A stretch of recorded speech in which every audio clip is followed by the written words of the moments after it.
Greetings, y'all. This is an introduction video to a playlist that I'm making on this bass journey channel. This particular playlist is about fretboard fluency. I did purchase a fretboard fluency set of tracks. It's like, I think like 7 tracks, or I can't remember how many tracks it is, but it's like the tracks go through the major scale and they go through, I think, some different scales, but in different tempos. And so what the tracks do is they play out like a drone sound of the root note of the particular scale.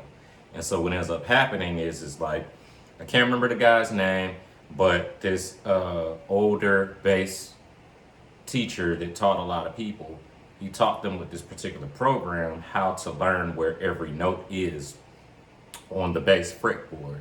And so what he did was he went around the circle of fourths, and so C, F, B flat, E flat, A flat, D flat, G flat, then back to C, and then B, E, A, D, and G. Natural majors. And so what happened is like you be on the E string, and so as the track is playing, you say that first note, C, and you play the major scale, and then you go to B flat, you play B flat.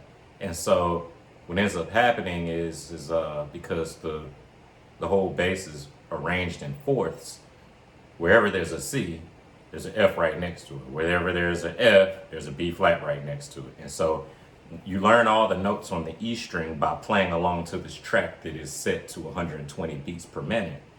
And so you always start and you say it out loud what root note you're on. And I'm going to be doing this. I'm going to try to do it daily, you know what I mean? So I can actually get better, so I can actually learn fretboard fluency, where all the notes are. And I actually want to see if I improve. I expect to improve, I got to change my faith and start speaking things that be not as though they were. But what I'm endeavoring to do is to journal this process within a particular playlist on my YouTube channel that I want to label fretboard fluency. So this is the introduction video to what I'm basically going to be doing in every single video on this playlist. I'm going to attempt to do it. I'm going to do it daily and record it and just upload it. And, maybe I'll put like day, blah, blah, blah. But I'm hoping and I'm excited about looking back at it and seeing how much I've improved. And the thing is once you learn all of the C, F, B flat, E flat, A flat, D flat, G flat, C, B, E, A, D, G, and then back to C notes on the E string, you go and you do the same exercise on the A string. And then you continue to the D string. And then once you get to the end of the guitar on the G string, the bass guitar on the G string, you work and you play the scale backwards in descending order so that you're learning the positions, and it's kind of, the guitar is like working forwards. You're learning it forwards on those strings. And then when you run out of notes to play the scale, you play it backwards, because that 2, 4, 1, 2, 4, 1, 3, 4 finger pattern scale, it's basically a three string scale. So as you work your way down, you start to run out of strings and you work your way backwards.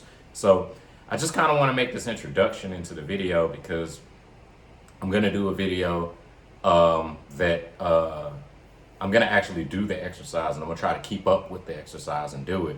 I think the track is maybe like 5 minutes long.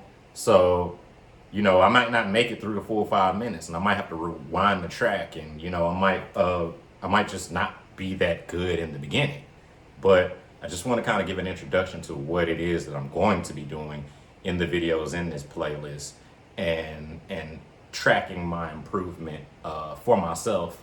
And, just for anybody else that might want to go through the program, like, that's cool and everything, but I'm explicitly doing it so that I can document my improvement and that I can actually learn where all the notes are on the bass. I remember hearing, once upon a time that like Jaco Pastorius said that, like, something about like just you should learn where all the notes are and stuff like that. It seems like it would just make natural sense, but I also think that a really good player saying something like that is also pretty cool and also reputable. So I just thought I would share real quick, but I wanted to make an introduction video because I didn't want like this whole slew of videos about fretboard fluency just kind of like wallowing around in a playlist without any organization. You know, I like things to be in decency and in order and to be, you know, just in sequence so that it makes sense. So, you know, yeah, this playlist is about fretboard fluency, and this is the exercise that I'm doing in it. And so this is the chart on my tablet right here. It basically is saying, you know, where the C is. So you hear me when I'm doing the exercise, I'll be like C, and you know, I'll say 8 or F. You know, and you'll hear me say B flat, E flat, A flat, D flat, G flat, B, E, A, D, and G. And so I'll be playing them at those fret locations and running the major scale.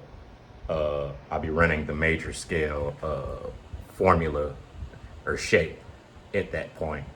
And then, you know, the videos will then probably next jump from the E string to the A string and the D string and the G string, and then I'll jump back and learn it on the B string as well. And probably when I get to the B string, the circle will just probably go backwards is what I'm guessing. Like, so for example, you see there's an F. So if I play F at the 13th fret on the E string, then what I'm assuming, that I don't know yet, but I probably assume, is that to the left on the B string, if I'm playing an F on the E string, then to the left of the F on the E string, on the B string, there's probably a C right there. So yeah, but that's what this playlist is about. Peace.